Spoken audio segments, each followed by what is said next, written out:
بسم اللہ الرحمن الرحیم۔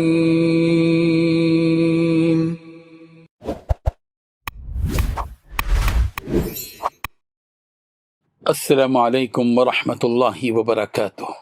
الحمد للہ وکفی عبادہ الذین اصطفی، اما بعد۔ حاضرین و ناظرین، یہ درس حدیث نمبر 466 ہے اور آج کا عنوان ہے رسول رحمت صلی اللہ علیہ وسلم کا پسندیدہ شعر۔ روایت سماعت کیجیے، ترجمے کے بعد تشریح کی جائے گی۔ بسم اللہ الرحمن الرحیم۔ عن ابی ہریرہ رضی اللہ عنہ قال قال رسول اللہ صلی اللہ علیہ وسلم ان اصدق کلمۃ قالها الشاعر کلمۃ لبید الا كل شيء ما خلا الله باطل وكاد امیۃ بن ابی الصلت ان یسلم، رواہ الترمذی۔ ترجمہ یوں ہے، حضرت ابو ہریرہ رضی اللہ عنہ سے مروی ہے، وہ فرماتے ہیں کہ رسول رحمت صلی اللہ علیہ وسلم نے ارشاد فرمایا، جو کلام بھی شاعر نے کہا اس میں سب سے سچا کلام لبید کا یہ قول ہے، الا کل شیء ما خلا اللہ باطل، خبردار اللہ تعالیٰ کے سوا ہر چیز باطل ہے، اور قریب تھا کہ امیہ بن ابی الصلت مسلمان ہو جاتا۔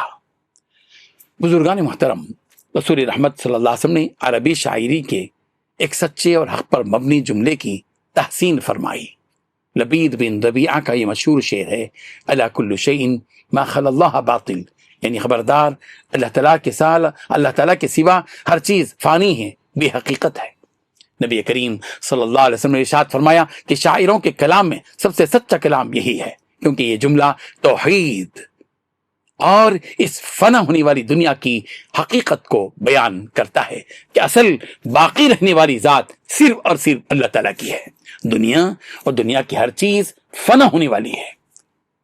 اسی حدیث میں امیہ بن ابی صلت کا ذکر آیا ہے کہ قریب تھا کہ وہ اسلام قبول کر لیتا، کیونکہ اس کے کلام میں توحید اور آخرت کا تصور پایا جاتا تھا، لیکن اس نے تکبر اور ضد کی وجہ سے ایمان قبول نہ کیا، حق کو پہچان کر بھی ایمان قبول نہیں کیا۔